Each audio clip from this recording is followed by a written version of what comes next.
In today's show, we're looking at busts for ESPN and Yahoo points leagues. Michael Bolton, he wants busts, Giggity. Thanks, Josh. It's Michael Bolton here, and it's time for another episode of the Locked On Fantasy Basketball Podcast. Let's get to it. Let's get to it, indeed. You are Locked On Fantasy Basketball, your daily fantasy basketball podcast, part of the Locked On Podcast Network.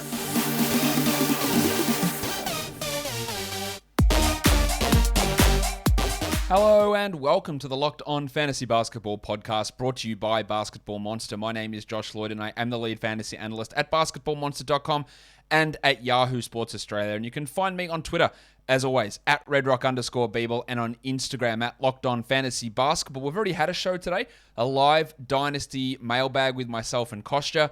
So if you haven't seen that, go and check it out. But now we're going to carry on doing points league stuff, busts for Yahoo and ESPN, and then okay, so let's get this out of the way. Yesterday, I did a sleeper show, and then the show posted, and ESPN updated their rankings. So the sleeper stuff on ESPN, your Miles Turner, your Mikal Bridges, who are like 90 spots out of where they needed to be, that's all been adjusted. So everything has changed. So you will see in today's bus show, when I do the ESPN part, that there are now players who literally were on the sleeper show yesterday who are now on the bus show today. I think there's 2 or 3 of them who have made both lists because they were crazily overranked or underranked yesterday. They made an update and now they're crazily overranked. They're too high, so they've got to be on both lists, and that's why all of this is relative. I put out a post on my Instagram page before recording this show with one of my slides about the center busts, and just a spoiler: DeAndre Ayton is on it. Oh, Ayton's not a bust. Yes, but okay, fine. But if you have to pick him at like 28 or wherever he is on Yahoo, then it's not good value. And that's what busts and sleepers are all about. It's not saying that you don't like the player. It's not saying they're not good. It's not saying that the team wasted their pick by drafting them. It's not saying any of that. It's saying that if you draft them where they're ranked at this current stage, which could change in a week, then you are losing value and it is not worth you doing it. And that is the whole point of doing of talking about busts and sleepers. This shit will change. It has already changed for ESPN, and we're using the updated stuff today. So let's get into talking about those updated rankings right now. And let's go to point guard busts. Trae Young is not a bust. Obviously, as a player, he's really, really good. But Yahoo's got him ranked at 12. He was the 22nd ranked player last season in Yahoo points leagues. I think that he is a more back-end second-round points league player versus a back-end first-round guy. I just wouldn't take him there. I need guys to be averaging 46 fantasy points pretty much. And he could do it. He averaged 43 last year, but to get them at the start of the second, end of the first round, that's what I want guys to average. And I just don't think he's going to do that. I think he's going to be relatively similar to where he was last year. It might drop off because of the free throw attempt rate might actually fall because of the rules there for Young. But I just don't think taking him when there are plenty of other guys who I'd rather be grabbing ahead of him. I just don't think taking him at number 12 makes a lot of sense personally. Fred VanVleet. Now, I really like Fred VanVleet this season. I think he's a great option in category leagues. I think he's considerably underranked. Yahoo has pushed him up to number 19, though, and in a points league, it's too high. I just don't think that is the value. Now, last season, he averaged under 40 fantasy points per game. That was good for 33rd. I think he can go over 40 points per game, but up to 19, I don't know about that. That's like 45, 46 fantasy points in that. Also, not that sort of, it's like 44, 45, that sort of range. I'm not sure he can take that big of a leap forward. It's only 4 or 5 points, so it is possible. I just wouldn't invest pick 19 in Fred VanVleet in a points league draft. Chris Paul's at 24 on Yahoo. We like Chris Paul. We like what he does. He was 37th last season, so you're expecting him to be a full round better than he was. I think that's pretty ridiculous to expect that, and that's not even including the potential of him getting hurt at his advanced age. Taking him at the end of the second round is pretty crazy. Again, it is a hard job and a pointless job, pointless job. That's it. Putting out these one-size-fits-all rankings, which make no sense whatsoever. Because you've got to try and thread a needle between category leagues and points leagues, and in the end, you serve neither community at all. But that's what they do with these X ranks, so that's why we pick them apart. 24 for Chris Paul's ridiculous. I think 41 for Lonzo Ball is too high. Now, his ADP is 58. That's what the numbers are on the brackets if you are watching on the YouTube show. Lonzo last season was 66th in points leagues in 32 minutes a night. Hard for me to see him being 25 spots better in a situation in Chicago. Maybe he can be the same. Maybe he can be slightly better, but not that much better. It just doesn't seem right. He averaged under 33 fantasy points per game last year, and I just don't see him being able to push into that area. Tyrese Halliburton's at 49. Again, much better category league guy than points league guy. He was significantly worse in a in a points league last year. He ranked 96th. Now, I do think he improves, but 50 spots? Probably not. I just don't see that as being a realistic outcome for Tyrese Halliburton, and I definitely would not be drafting him there. But what I would be doing is if I'm in a situation where I have got my live sports where I watch somewhere, and then my on-demand shows somewhere else, and then sports highlights on my phone, and then getting someone else's login for something else, it's too much. There's clutter, there's confusion, everything's all over the place. I want to tell you about a simple way to get the entertainment that you love together in one place. Get your TV together. It is called Direct TV Stream, and it brings your live TV and on-demand favorites together like never before, so you can watch your favorite sports, movies, and TV shows all in one place. And there's no more juggling remotes, and no need to buy another device ever again. And the best part, there is no annual contract. So get rid of the clutter and the confusion and get your TV together with DirecTV Stream. That's directtv.com. Check it out at directtv.com. Compatible device required, and content varies by package. If you are new to fantasy basketball, you're playing a points league format, there's a new app in town called Sleeper. Sleeper, you may have seen it for fantasy football. They're offering fantasy basketball now, strictly only points leagues, and they only have their game pick format, which reduces the need to stream players in. If that is something that bothers you in fantasy basketball, then maybe Sleeper is the right option for you. They've got a very, very slick app, a great looking interface, a ton of options for keeper, dynasty, and redraft leagues. But it is just for points league. So when you're looking for people who are more familiar with fantasy football, looking to bring your friends in to play fantasy basketball, maybe give Sleeper a try, because that might be the best option that suits all of those people who you're bringing into that league. So download the Sleeper app, get some mates together, and start a fantasy basketball league today. All right, let's look at some more point guard busts over on Yahoo. I think Jordan Clarkson at 87 doesn't really make a ton of sense. Clarkson had, you'd probably say, a career year last year. He ranked 97th, averaging 28 fantasy points per game. I think expecting him to do that again and then get better than that is probably going to be really tough. So I wouldn't be looking at Clarkson inside the top 110 personally. And 87 is just way too high. There's so many better guys available on the board. And same with Dennis Schroeder, who comes in at 102 on Yahoo. Now Schroeder's going to come up a lot on these. He's going to come up on the ESPN one as well. I just don't think that he is going to play the large role that everyone else seems to think. And I could be really wrong on that. So we're going to take a flyer on Schroeder, no problem at all. I just don't think he's coming in and having people go, well, he needs to get his money back. Do you think the Boston Celtics give a shit about that? Do you think they're going, man, our number one aim for this year is to make sure Dennis Schroeder plays enough minutes and takes every shot possible so he can recoup the money that he turned down in his negotiation with the Lakers? They will say, kids, cover your ears. Oh, fuck off. Fuck off. That's not what they're about. They're not about giving Dennis Schroeder a chance to make more money. They're about winning basketball games. And maybe they think that those two things align, but maybe they don't. Marcus Smart, Peyton Pritchard. Those guys could end up with more minutes. Well, they should end up with more. Smart should end up with more minutes. Schroeder might come off the bench, play 27 minutes in a bench role. He's no guarantee to start or to play 30-plus minutes. And that's what these rankings are assuming. Maybe he does it, but maybe not. Who knows? I don't know, but I have my assumption of what I think will happen over in that scenario. Let's look at some shooting guard busts now over on Yahoo. Not that many of them here. I think Zach LaVine really stands out to me. We like LaVine. I think he's going to be a really good player and really solid, but he's up to 21 and he's getting drafted at 18 on Yahoo. He was 25th last season, so you're looking at him and going, well, DeRozan's there. Lonzo's there, full season of Vooch. He's going to be better than last season. I think that's highly doubtful. I don't see how you could put faith in that. I think he's more of a mid to back end third round player in points leagues rather than an end of the second round guy, which is what that rank and ADP would suggest.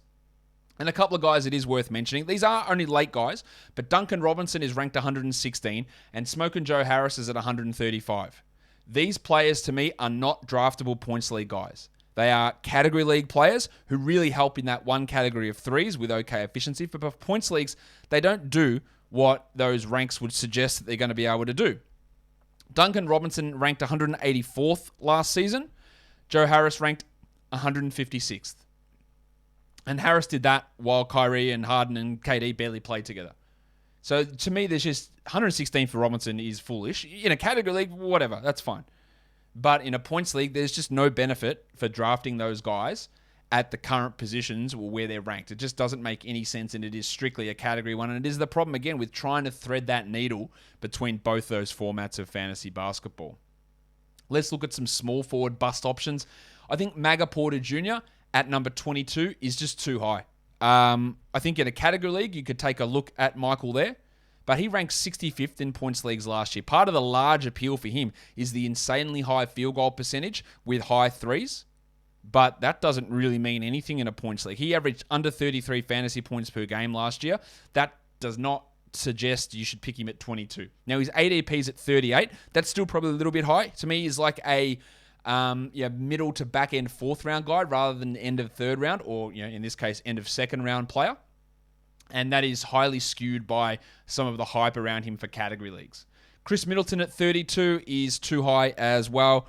Not that I think that I worry too much about the Olympics or anything like that. He's just not as good in points leagues. 47th ranked player last year. Yeah, we're not looking at him as a guy that we're taking mid-third round. He's a fifth round sort of player. The Jedi, OG Anunoby. But what about scarves? OG. Balenciaga Stop, ones. OG. You better stop, OG. Yep. Anunoby has he's a great pick in a category league. We really like him there. But he was 76th in points leagues in 33 minutes a night. I think maybe he gets 33, 34 fantasy points, that sort of area. Puts him in that. Now, that ADP of 63 is totally fine for points leagues, but 44 is not. That is not where we should be looking at him. Do not look at him as a top 50 player or a top 60 guy in points leagues. He is not. Maybe he gets there, but I think you're eliminating so much value by drafting Anunoby at 44 that there's just no point. Mikal Bridges at 57. Much like Anunoby, a guy that excels on court and excels in category leagues, but does not excel in points leagues. Last season, he was outside the top 100 in points leagues. He averaged under 27 fantasy points per game. No indication to me that he's going to suddenly average 35 points a game. So if you're drafting him at 57, you are screwing up. It's just a bad pick. And we talked about sleepers yesterday that at ESPN he was at 145. He's not anymore, by the way, but he was at 145 on ESPN yesterday. And that was tremendous value because he's in that 100 to 110 range. But ESPN's brought him into number 90 now, which, based on their format, that's probably about the right spot. But, it is all very, very dependent, isn't it? I don't think Joe Ingles needs to be drafted. He's ranked 123rd on Yahoo. I just don't see gigantic upside. Last season, he played 28 minutes and was 140th. There's a real chance that he plays fewer minutes this season and isn't able to improve on where he was in that last season. Power forwards.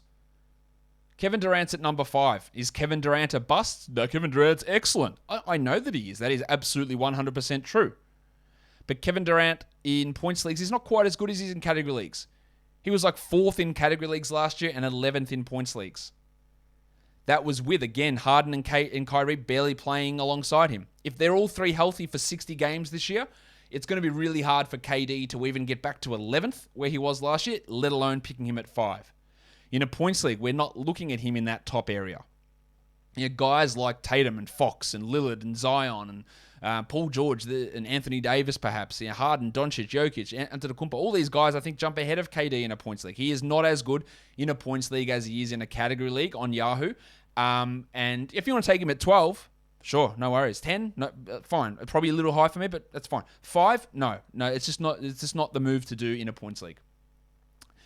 Toby Harris, the thick hogsman. I think I am a TH. T to the H. Yeah, TH for life.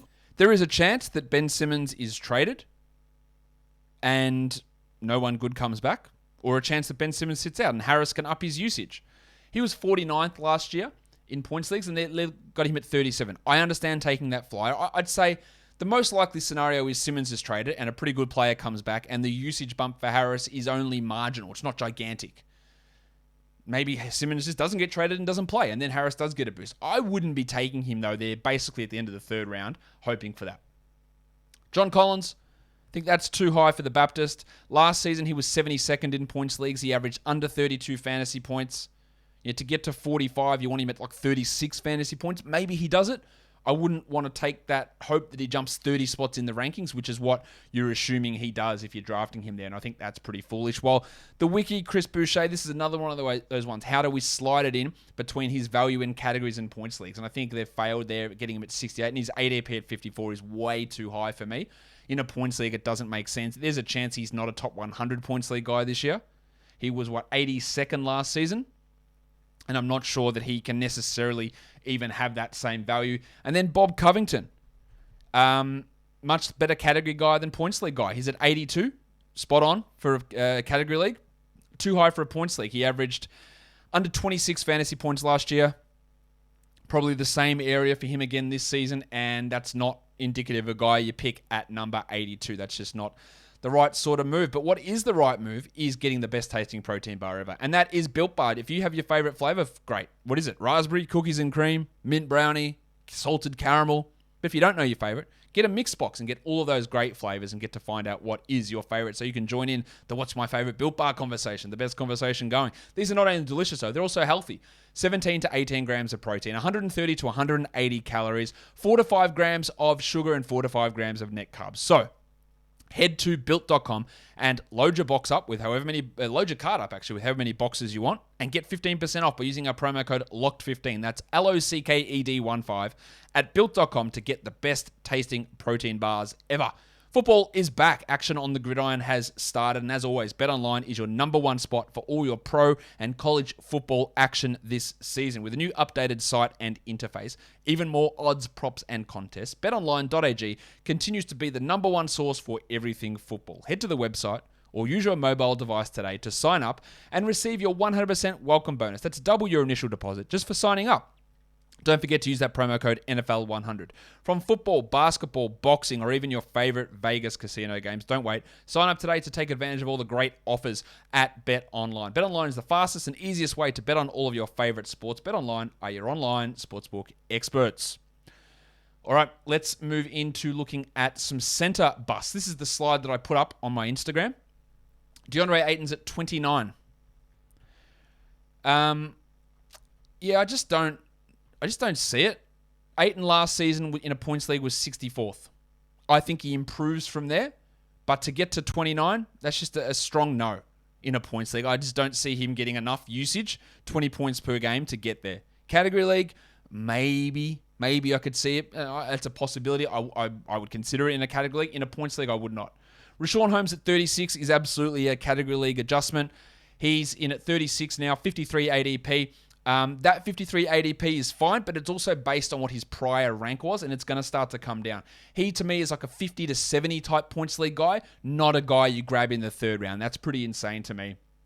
And then you got the Rock DJ, Robbie Williams. Rock DJ.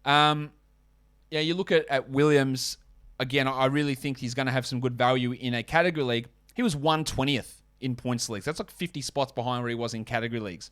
I think, again, in the 70s, sure. But inside the top 50, no thanks. That ADP at 69 will come in tremendously as we get close to the season.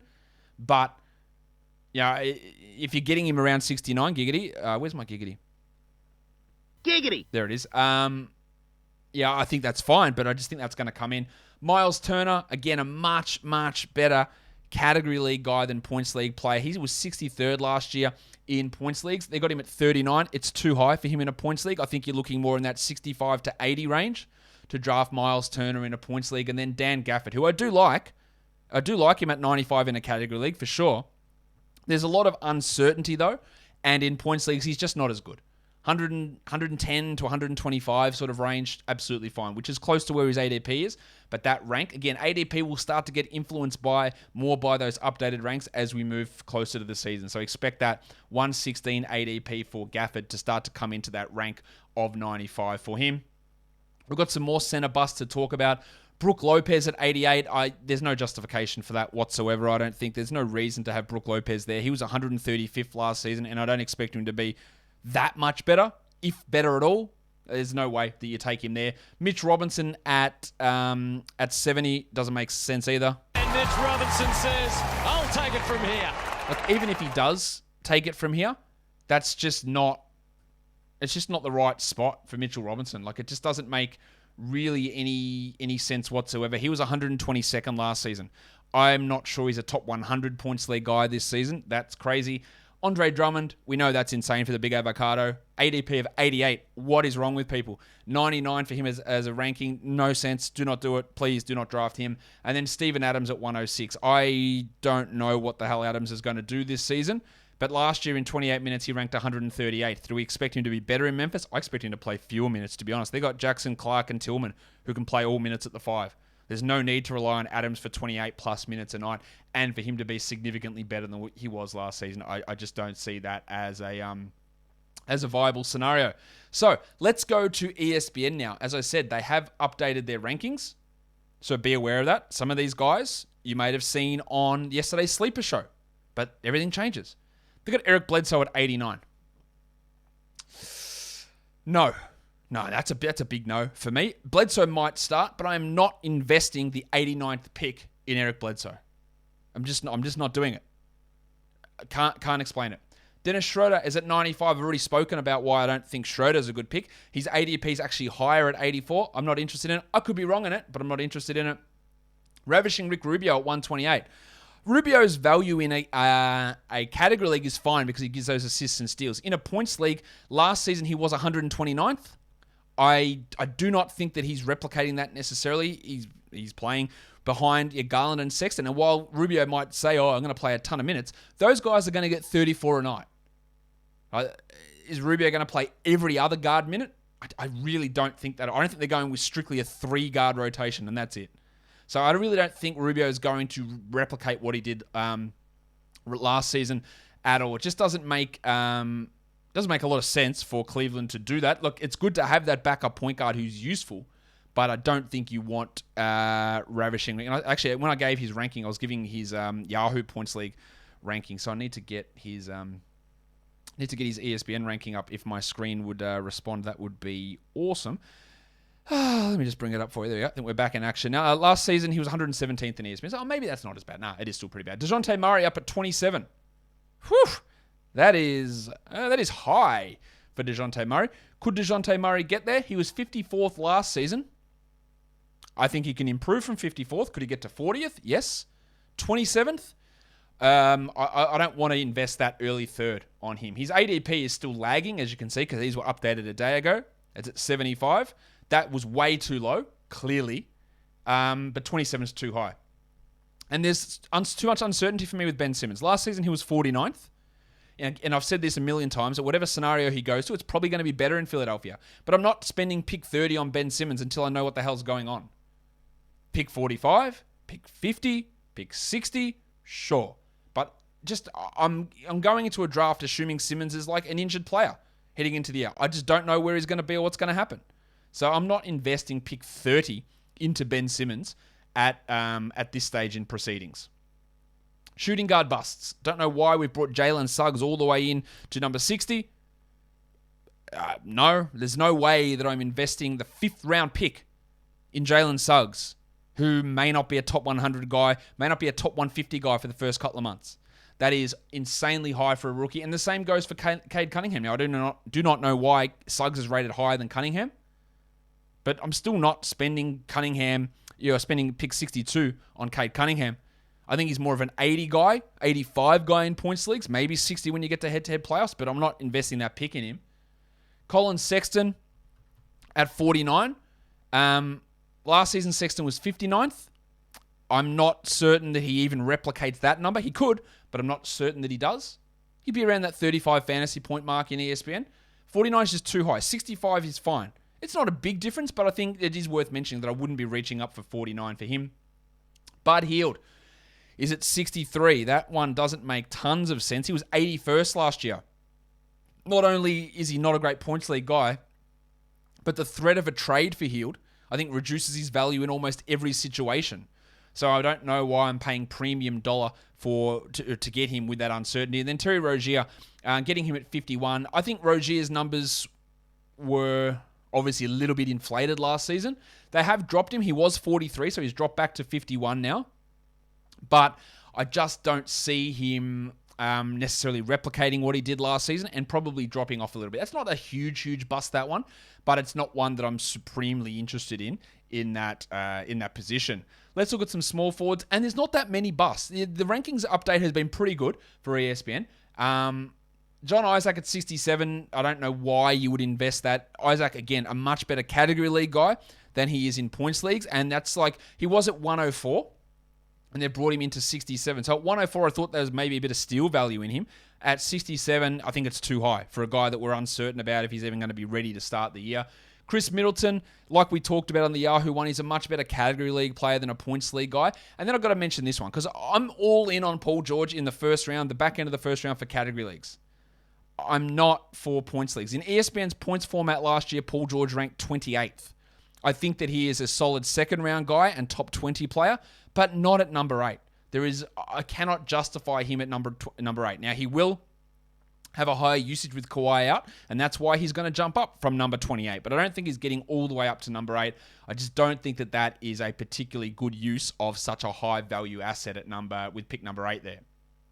Power forwards, not many to talk about, but Chris Boucher at 74, I talked about him in the Yahoo section where I'm just not certain that he's going to be that guy. He was 76 last year. I'm not certain he even does the same thing. That's not outrageous, that pick, but it's fine. And then Rob Covington, last day. I was going to say last day. The word is yesterday. Yesterday he was ranked 132nd, and I said he was a sleeper actually.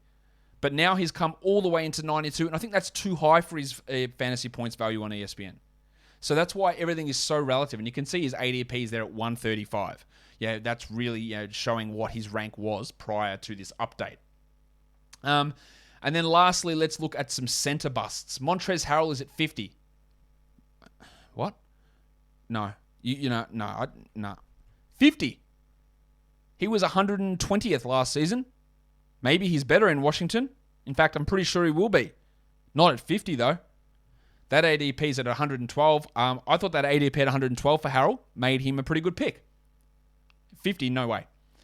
Jakob Poeltl at 55. We realize this is a points league, yeah? Poeltl was 104th last season. He will be better than last year. And I think if you look at him in the 80 zone, fine. 55, no. Jarrett Allen at 64, also too high in my mind. Allen was 78th last season. I think he's around that similar area. You're expecting a step forward. Now, that ADP of 94 for Allen is fine. It's really good. But getting up to 64 is too high. And then DeAndre Ayton similarly. 36 for him is an updated rank. I believe he was. Let's have a look where he was ranked before that. He was at 59, which would have been really good value. But now he's pushed all the way to 36, which I think is probably around too high for his fantasy points value. So this is it. That's your points league busts for ESPN and Yahoo. We'll probably do another updated one as we get closer to the draft, as things adjust again. But remember, as things change, you've got to be nimble. And that's why you're having things like Basketball Monster, where our projections are there. And you can see actually how guys project out rather than trying to base it off what Yahoo and ESPN's doing with ranks and ADPs. Actually seeing how things are projected and what changes and what not. Guys, follow this podcast, Apple Podcasts, Google Podcasts, Stitcher, Spotify, and on the Odyssey app. You know what? Should we chuck in another invite for my league? We won't. We'll actually do that tomorrow. Stay tuned. There will be an invite for tomorrow in that league coming up. Guys, thumb me up, ring my bell, leave a comment. We're done here. Thank you so much for listening, everyone. See ya.